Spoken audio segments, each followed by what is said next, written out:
Okay, so we started talking about the first parsha that's in tefiilin, okay?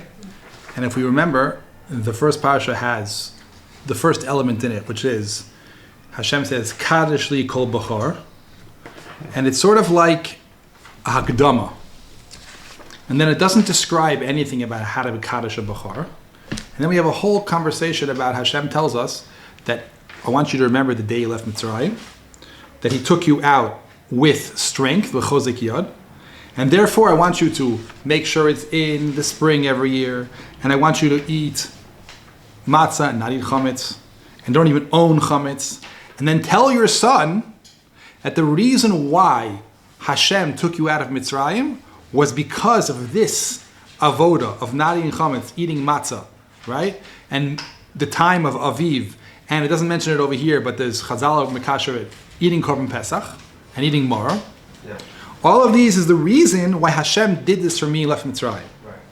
And therefore, put this on your head every day, right? And you'll remember that this will cause you to have Torah Hashem beficha, ki biyad chazacha hotzi Hashem Mitzrayim. This Torah that Hashem took you out of Mitzrayim, and then make sure shamarat as achuka azos l'mo'ada miyamim yemima. L'mo'ada means every single time period of the year, which is Pesach. Miyamim yemima means every single day do tefiilin. Right. Okay? So here we see tefiilin has to be done every day. Okay, now, first I want to ask, if this parsha is teaching us that wearing tefiilin is a message that we need, which the ultimate part of the message is that Hashem, that the Torah of that Hashem took us out of Mitzrayim should be in our mouth. And one of the ways that this can happen in our life is, first of all, keeping Pesach, and second of all, wearing tefiilin. So I would like to ask you, first of all, why is Pesach, the avoda of Pesach, of Mitzrayim, why does eating matzah and not eating chametz allow us to receive this memory and this potential in our life that Hashem with strength take us out of all of our Mitzrayims? Why is the avoda of Pesach that way? And why is it important to have this on our head? Why does having it on our head make it that the Torah is in our mouth? Two questions, right? Hashem is saying, keep this avoda because this is the way to remember that Hashem took you out of Mitzrayim. Okay. A cognizance, a belief system. Secondly, put it on your head, and this will cause the Torah should be in your mouth, that you will not only remember, but that memory will actually cause you to speak that way, right? There's a level of zachar, level of speech, okay? So now, I think we could analyze what zachar is, we can analyze what speech is, but we should also analyze why the avoda of Pesach makes us remember, and why wearing tefiilin makes us talk that way. Make sense to the question? Yeah. Okay, so what do you have to say? To the second one, with putting tefiilin on your head and then it's good, the speech, right? So I think that when I talk right now, it's from my head. So let's say, so when I put tefiilin on my head, it's like kedusha coming into my head, and then it fills my head up with kedusha, right? And then you talk from your brain. You don't talk like you don't say like what I'm saying right now. I'm thinking it's going from my brain and then it's coming from my mouth. So you see what I'm saying? Totally. So you mean the words that a people will say is a expression of their thought process. Yes, and it's coming from the head. It's coming from up. So from up, down, up. Excellent. So the way you're saying it is tefiilin is a download of thought process that is not only an idea that it's like in your brain somewhere, but you never really actualize it. It's something that is so strong in your mind that the same way when you speak the things that are in the forefront of your mind, but the idea of subconscious thoughts you're not necessarily going to speak about, right? It's not only a subconscious thought, it's a conscious thought process that translates into your life being spoken like that. So if we're going to open ourselves up for tefiilin, right? Everything depends on kavanah. In other words, just because there's a physical act doesn't mean the impact of the physical act will be the same for the same two different people, because it depends on how much he opens himself up to receive. So if you're looking for the fact that Torah Hashem beficha, that the consciousness, your conscious mind should always be aware that Hashem took you out of the difficult places in your life with strength in Pesach time, right? Then you'll be much more able that your words will represent that way of thinking. I think one way to express that, if you want to talk about practically, is how often do we speak from a place of yiush, place of giving up. It's like, wow, this is just impossible. I can't do this, right? Or do we speak a place of, okay, let's figure out how to do this, right? So if we learn a cognizance that in the beginning of the year, the beginning of the Jewish calendar, which is Nisan, right? Hashem took us out of Mitzrayim with His own strength and then left it for us to redo it. You're already out. Now actualize that gift. You have the power within you to do it because it came way above you. So even if you think that you don't have the kelim and you don't see how in the world it's possible, you should know that embedded in you is a higher power that was a gift to you, that this year He broke whatever you're supposed to get through this year. He already made it off of you to some degree. He pulled you all the way to the top, and then now you can go and spend the rest of your year reclaiming that gift, right? So the difference of knowing this, period, knowing that on Pesach Hashem takes out of Mitzrayim, and the fact that I did the Seder of Pesach, Chametz, Matzah, the Sipur Yetzias Mitzrayim, that has an impact on me, that remember that now I can put on tefiilin, and this will be my life. I talk like this. So being aware that this is a potential will make it even more powerful. And this is a very important message that I think people forget about mitzvos. I think people think mitzvos are like magic. I did the mitzvah and all these things happen. So you're right that when you do mitzvos, right, something happens. But the degree of what impact it has on you is totally your choice. Right? Let's say you go to a class and you pay attention a little bit, right? And you're not so invested. It'll have a certain impact on you. You go to a class, say, I really want to get this. Okay, what is it giving me? Okay, you write it down and put effort into it, it'll be totally different, right?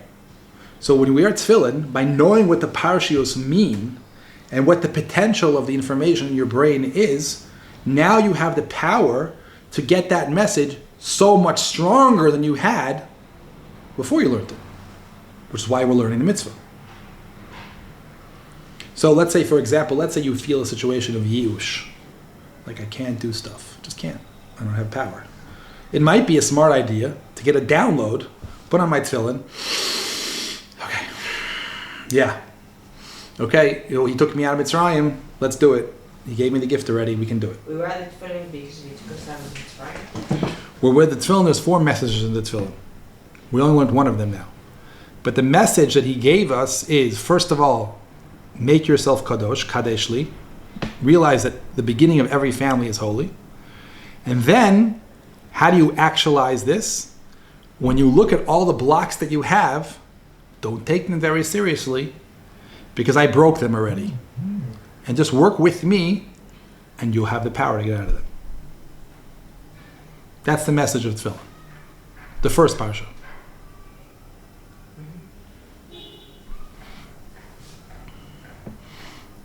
Anybody anything to share?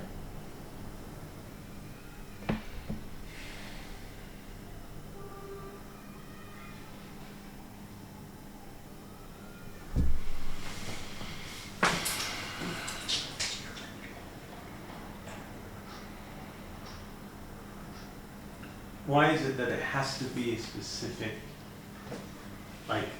position on the head And if it's a little bit to the left, then no, move it quickly. It's off to the left. Like, what is that? Suddenly, hocus pocus, it doesn't work anymore. Well, we're going to have to learn the halachas of that.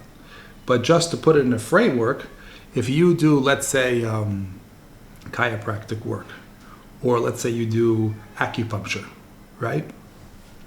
So if you put the needle in the wrong place, it doesn't hit the meridian. So what the Torah is teaching you about places is a message of how your body works and how your kelim of intellect work. And therefore, having it a download over here is effective. Having it a download on your nose doesn't go into that part of your body, right? And we're going to learn more. The brain happens to be split in the middle, right? Well, it's tefiilin also. They have 2 and 2. So what we'll learn a lot about is how your body functions from the halachos of tefiilin and the impact they're trying to accomplish. So for sure, the tefiilin shel rosh are your cognizant part of yourself, not necessarily your active part of yourself, not necessarily your midos. It's your belief systems, right? So it has to be in the place. Now, you might notice that there's a frontal part of the brain and a backwards part of the brain, right? So if we ask scientists, right, what's the difference between this brain and this brain, we might understand a great detail of why over here there's a box with 4 parshios, and here is a daled. So when we learn the halachas, we learn the place, we also try to look into the physical world and get a window of understanding the pneumius of the power of that mitzvah. Maybe the reason why you put the shal yad on first before the shal rosh is derech eretz kodem el Torah, because your midas come first. Excellent. So you try to impact your brain without actually working on yourself. Doesn't work. That's really brilliant. I never had the chance to really understand it, but why is it muksa putting on tefiilin on Shabbat? Like, why is it muksa in general? Is it because we do it daily, or is it because there's something muksa about it, or like? Okay, so there's a few questions we have to ask. First of all, why don't we need tefiilin on Shabbos? Yeah. Okay, that's question number 1, which will teach you a lot about Shabbos. That Shabbos doesn't, once you have the experience of Shabbos, you don't need, see, what Shabbos will teach you, or you'll experience in Shabbos, will not, you will necessitate wearing tefiilin. In the time of Moshe Rabbeinu was a Shabbat? Sure. There was. Yeah, Shabbos was given before Matan Torah. When they left Kriyas Yamsuf, they went to a place called Moro. Right away, Shabbos was there. And when they had the mun, right, double portion, which means Shabbos is even before Matan Torah, it's a very basic part relating to God. The proof is the entire world has a 7-day week. That's super weird. Right, Sheshis Yom Tov, and the whole world keeps it. It's crazy. Like 7 days, think that. But do you think did you ever open up like the Quran or like the Bible? Does it say it in like the Muslims? Both the Quran and the Christians also have a Shabbos. They changed it from to Shabbos to Sunday on purpose, and the Arabs did Friday. And if we wanted to understand in a deep way what are the midos of Christianity and what are the midos of Islam, we would probably be able to use the power. Every day of the week has a different energy to it, a different midah of Hashem, which is the main midah of that time, and it's always shown up in Brias Ha'olam, what happened in that day in Brias Ha'olam, right? And then we can probably understand why it is that group of people gravitated towards that day as their Shabbos. Okay? That would be a great way to figure that out. Okay, but then, after we understand why tefiilin are not necessary on Shabbos, then we have a different question. How do I relate to them? Maybe I can put them on anyway. Maybe I can move them around. It's a totally different question. That's a question of Chachamim, how they wanted us to treat things that were not part of Shabbos, and how much is it not part of Shabbos.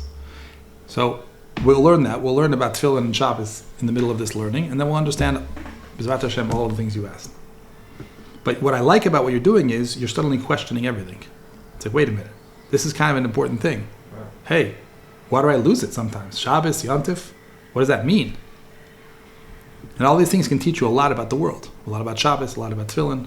And why don't women need to wear tefiilin? Excellent question. Why don't women need to wear tefiilin? So in order to figure that one out, we'll need to do two things. The place in the Torah that shows us the halacha is there to teach you reason. What do I mean? Do you think about this ever? How do we know most of Shulchan Aruch? It was in the Torah, Moshe Sinai. Okay? Torah Shabal Peh. He said over the Mishnayos. So, okay, great. And we know all halachas. So why are they written in the Torah, B'chal? I know them already. Not only that, Chazal spend a lot of time learning the halachos from different psukim in the Torah. Like, for example, the Gemara in Sukkah says, pre-Eitz Hadar. What is that? So it goes for the thing. Maybe it's this little thing called pilpulim. These black things. You ever seen these black things that are called, right? Maybe it's that. Now, I have a question for you. What did you do last year? What do you ask me this question for? What did your grandfather do? Obviously, he took an esrog. So what are you doing over here? What's this whole twisting? Well, could be this way, how to get from this pasuk, right? So to me, it's obvious that the question of whether or not how to jive Torah Shabal Peh and Torah Shebichsav, that we find the halachas of Torah Shabal Peh in Torah Shebichsav, is there to teach you about the halacha, the pnimius, the reason why it's this way. Because the way Hashem decided to talk about it in the Torah there's a reason why he specifically picked that way to talk about it. Because that's the best way to give over a certain message. Right. So if I wanted to find out why women don't wear tefillin, I would do two things. I would first look in the place where it says women don't have to wear tefillin. And then I would look at the world and discuss, based on the experience that I have, what are the midos of women. And do things together, I'd probably come up with a really great reason why women don't wear tefillin. And this is extremely important because women are often given the feeling that they're lower class because they don't have mitzvahs. Right? No, they're just the mommies. They're just the ones who raise the next generation. But men, we daven. We put on tefillin. We go to the sukkah. We have halulav. We blow shofar. Wow! Right? Okay? And it's really the opposite. You, my friend, need tikkun. You need to move in your life.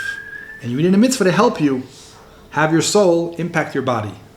This creation is created in a perfect way. She doesn't need these things. She's actually more elevated than you. That's why she has a different job. She doesn't have this issue. Right? So I understand that you can't put tefillin on Shabbat because Shabbat and elevation and everything, right? And also Chol HaMoed, there's Pesach, but why can't you put tefillin on Chol HaMoed? Like you could literally go, you can go on your phone, you can turn on the lights, you can make a fire, you literally do anything, right? Like in a normal day. According to most people, you can dress however you want to dress, but yet you still don't put tefillin on. Like it's not like. You know that there's a big argument whether you put tefillin on Chol HaMoed. I don't know, because I actually made a mistake in last year, 2 years ago. Every year almost, I put on tefillin like the first day sitting there until someone's like, bro, it's Chol HaMoed. I'm like, oh right. The entire Chutz La'aretz puts on tefillin, not the entire, but the Germans, the Ashkenazim put on tefillin Chol HaMoed. It's a LP sod. Don't put tefillin Chol HaMoed, which means there's a secret in Chol HaMoed, which is not obvious, and that's the reason that they access that secret and they decided not to put tefillin Chol HaMoed. So we're going to have to first learn about Shabbos, then learn about Chol HaMoed, and see what we understand about Chol HaMoed from this halacha of tefillin. Okay, so that's all of these things are great questions, and it's food for thought. That's why we learn and we discover incredible things. Okay, so let's go one step further to the next mitzvah, the next parsha of tefiilin, and see what the message. Oh, before we do that, I didn't hear any opinions. Why is it that not wearing chametz, not eating chametz and matzah, why is that a way for us to tap into the memory that Hashem took us out mibeis avodim in a way of strength? What does it have anything to do with anything? But you didn't eat chametz this year, right? I hope. So, did you feel any value in that? No, of course not. Of course not. No, I didn't feel anything. I just felt like why I was just upset the fact I couldn't eat chametz because it's protein and carbs. And it's tasty. And it's tasty, of course. Right. So now, let's say I would tell you, if you take a pill for 7 days, right, you won't have any more feelings of weakness that you can't do something. Well, as a good example is Anders before was telling Alicia he can get rid of all the acne on his face. And all he has to do is just stop eating certain foods for a while, and it will get rid of them. So that's a good example. Right. Very often we have things we eat and don't eat that have impacts on our life. Hashem is saying a magical formula that the access to the experience of Pesach comes through eating matzah and avoiding chametz. And by the way, it's so intuitive and so true to the times that even Lot didn't eat matzah, didn't eat chametz. Because it was understood that there's an energy in the world at that period of time of being free from shackles, that the way to access it is to live in that energy by the food you eat. What is food?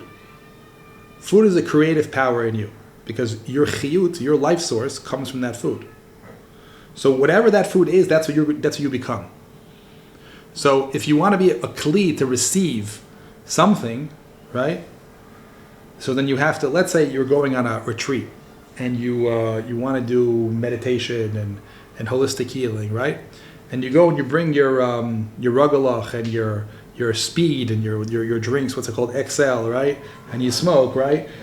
It's not going to do it. You're totally drugged up by all these things. You're not able to receive that energy of that place, right? So he's telling you, chametz is a block of the energy that I put into the world with his power pulling you out of the things that enslave you. Why? But just for those 7 days. Well, how come the next day or the rest of the year it's fine to eat it? That's so strange. What does the number 7 remind you of? Shabbos. 7 days a week. It's a cycle, right? Cycle of creation. Okay. Pesach is a 7-day cycle, which starts on Shabbos, because Pesach is called Mimachras HaShabbos. So that's why Pesach is extremely uplifted. It's God's actions. It's a world of Einol Milvado. Okay, the first day is like boom. Okay, then in order to create a process in which is a full-fledged process of creation, right? We need to have the whole cycle of 7 days. Start on Shabbos, Sunday, Monday, Tuesday, Wednesday, Thursday, Friday. Okay? Now there's a new Bria. And by the way, it says in the Sfarim that in the Arizal that Isru Chag is a hemshech of the Or of Kriyas Yamsuf. That's on a level of Olam Haba. Because Kriyas Yamsuf is an experience of something higher than this world. Az Yashir will be the future. So what happens is start on Shabbos, and there's another Shabbos which is Shmini, which is above the world. Az Yashir is Aleph Zayin, is the Aleph above the Zayin. So really, what it does, the 7 days creates in potential the next Shabbos, which is the Shabbos of Isru Chag. So you ask 7 days, but the point is that it's a full-fledged experience of creation that has the elements of the energy of Pesach and us creating the kli of not eating chametz and eating matzah. And that allows us to receive this energy. So when Hashem tells us, right, don't eat chametz, eat matzah, and he says if you eat chametz, you get kares, So we could think, he's punishing me, right? What's he really saying? He's saying the next development in your life as becoming a full-fledged expression of yourself, of real freedom, depends on this formula. Receiving this gift that I'm giving you and making a kli for it. So if you don't, you're cutting off your life. He's just telling you ramifications.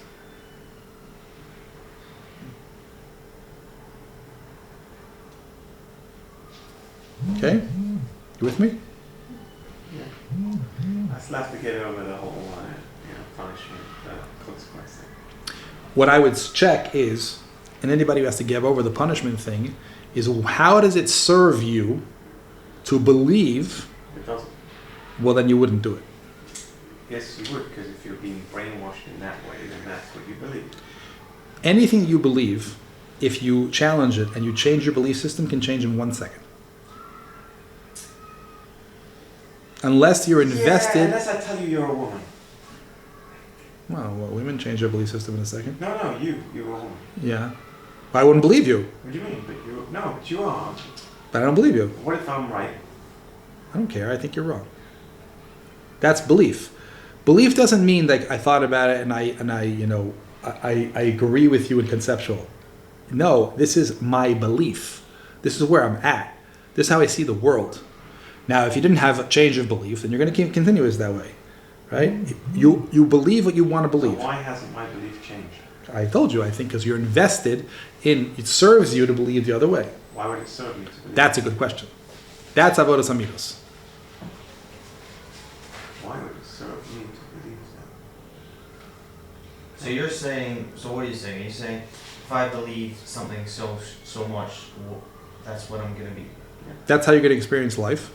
So, okay, so you're with all the liberals that say, I believe that I'm, transgender, this, that, I'm a part male, part female, I don't identify as a cat, I'm a this, I'm a that, so you can't give me taxes, you can't this, you can't that, you can't tell me what to do, you can't, they say, all they say, right, they use two words, I forgot the second word, but I know that they 100% use belief as a word. They say, I believe that I'm this, and that's what I am, and I know I'm this, and etc., etc., etc. But like, you could believe whatever you want, but no one, you could believe whatever you want, but it's not gonna change anything, because you're not gonna be a man if you believe you're a man. Okay, so you're talking about them or me? Well, society doesn't have to agree with you in your belief system. Okay, but and we will do what we think is right as society. But he will be very deeply impacted if he really believes that. Now, it could very well be that people say stuff and they have other ulterior motives and they don't really believe it. And it could be that people have ulterior motives and then they get so caught up in their lies that they believe it.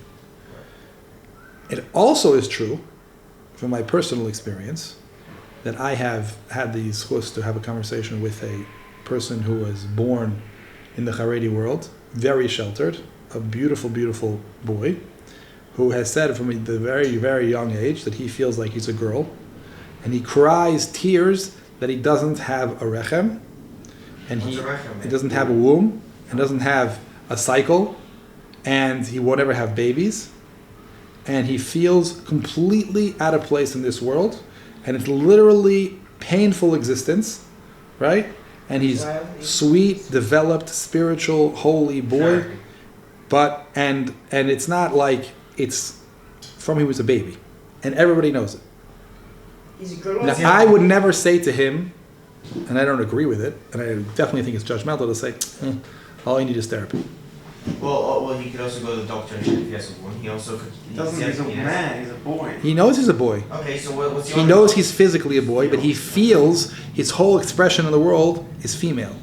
And he doesn't feel his body represents himself. Because remember, our body is not you. Okay, so he feels like he's in someone else's body. You can't feel that because you can't say you can't feel that. It's like I'm saying I feel like a lion, but I don't know what it feels like to be a lion. He doesn't know what it feels like to be a woman. He does. He feels like a woman. What does he feel? Pain in his stomach? Like, come on. No, he feels, he identifies is all of the feminine qualities that people have, and he wants his body to represent the feminine qualities. For example, it's a feminine quality to be able to create. Okay? It's a feminine quality not to be aggressive. It's a feminine quality to be able to deal with children, right? All of these things he has. He feels like a woman. He identifies being a woman. Then tell him to man up, because there is no such situation. There's no such. What do you mean he's bored as he feels like a woman? He needs to stop. So crying. I'm broad enough and have seen enough stuff in this world to know that I can't decide whether things are possible or not possible, because I don't know.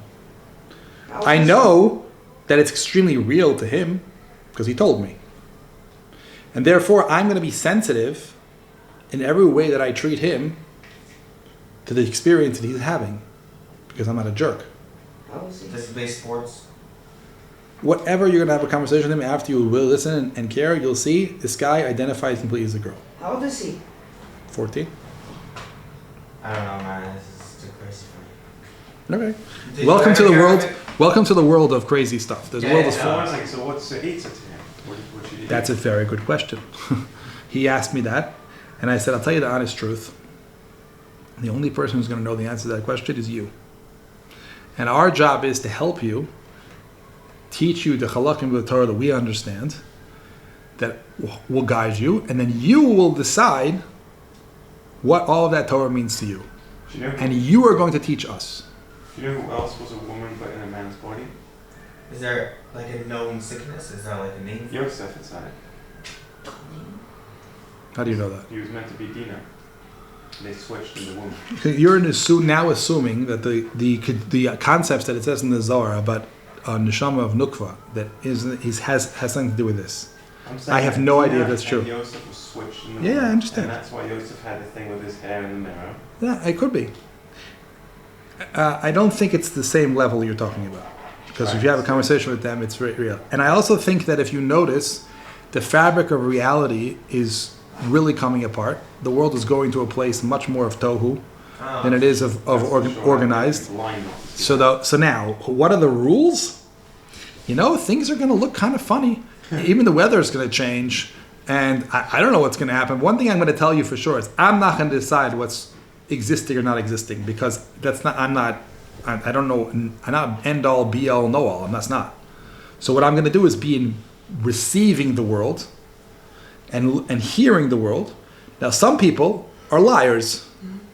Some people have an agenda. Some people have a bad agenda.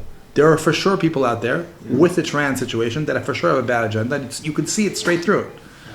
This 14-year-old boy, matok midvash, kadosh v'tahor, he has no agenda. He just wants to be okay. He wants to be himself. He wants to be able to live in the world. And he has a very difficult life because he has no idea what he's doing here. Why is he like this? What can he do with it?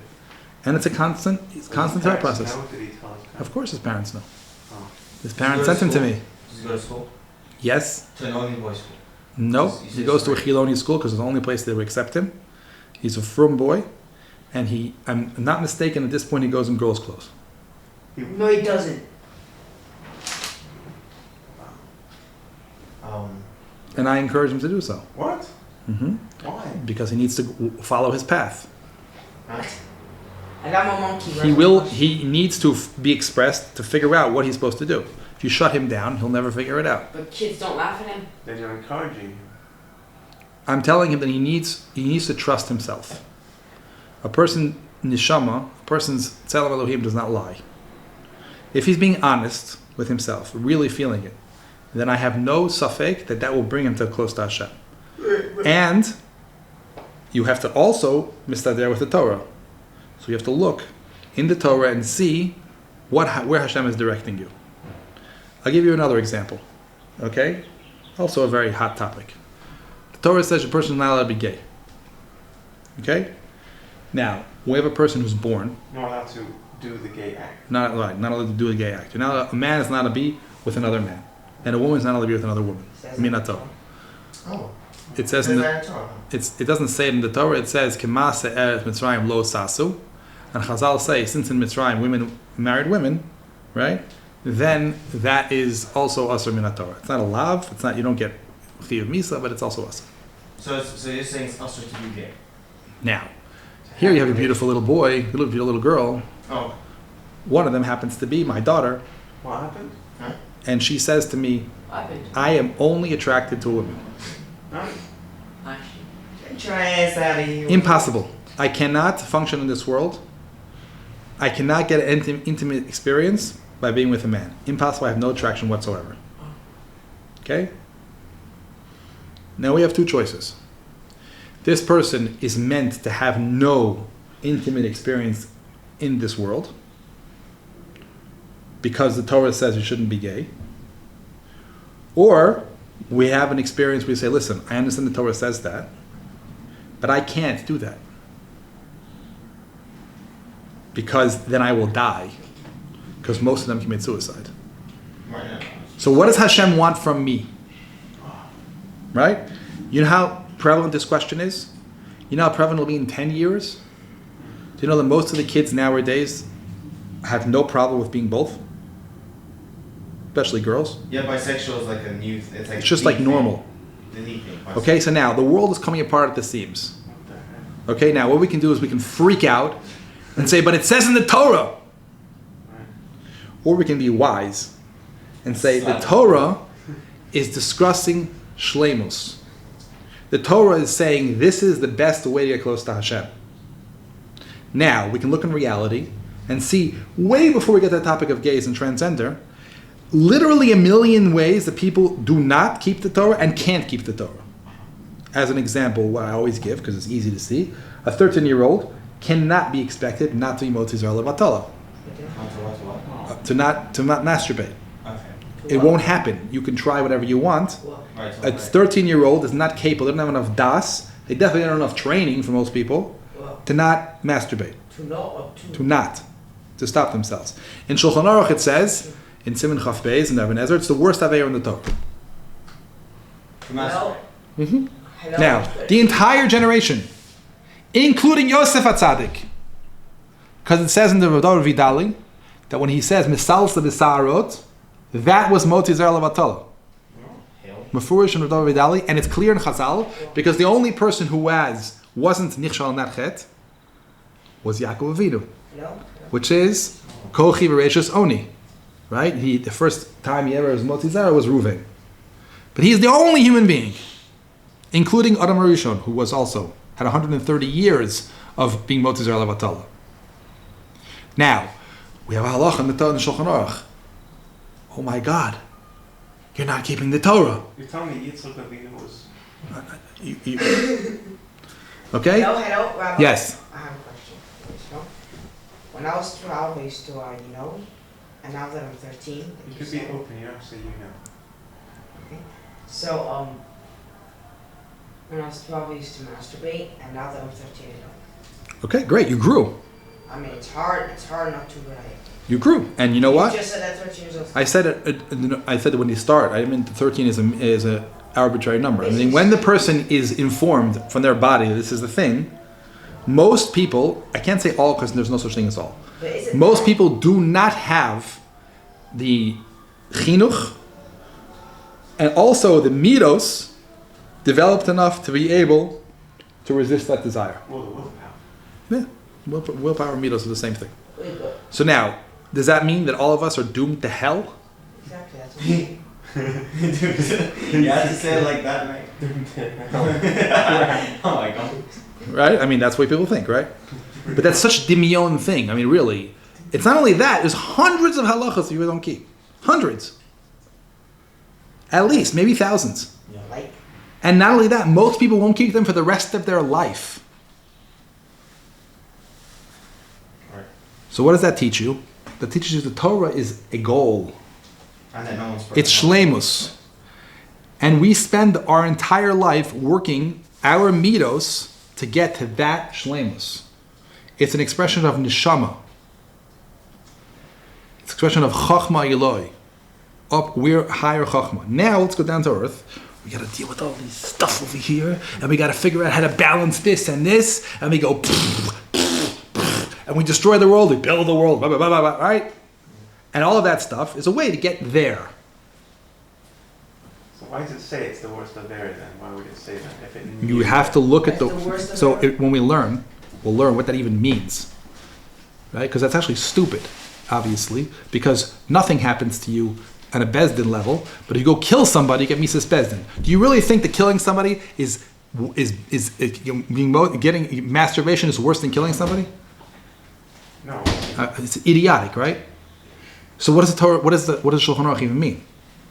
Stop. Okay, so we have to learn inside, understand things, and then it'll make sense to us. Well, you are technically killing someone when you jerk off. I mean, when you masturbate. Okay, that's technically, but what's worse, killing somebody or jerk off? How are you killing Of someone? course, killing somebody. Right. Okay. So the words in the Shulchan Aruch need How are you explanation, killing someone? and the stupidest part of the explanation is that if you look inside in the Makar, you'll understand what it means, which I don't want to go into it now. Right. And most people How do you not kill- looking inside, and they make decisions. Oh, and they make people all scared and all freaked out without actually learning it.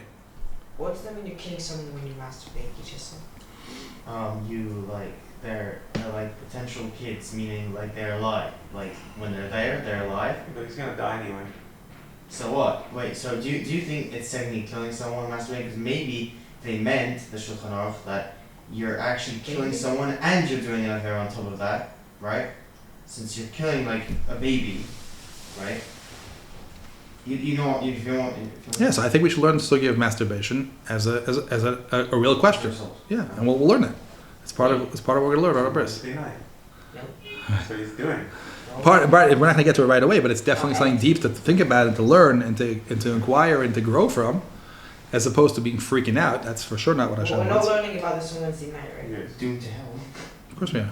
Not this Wednesday night, but within a few weeks. Yeah. Yeah, exactly. Not this Wednesday. So what's this Wednesday night going to be covering? This Wednesday night is going to be covering the entire approach. How should we approach the topic? And what happens when we approach it the way it's being approached now? And what is the proper way to approach it? Because if you don't have a map and a goal of what you're trying to do, then you can't be successful in doing it.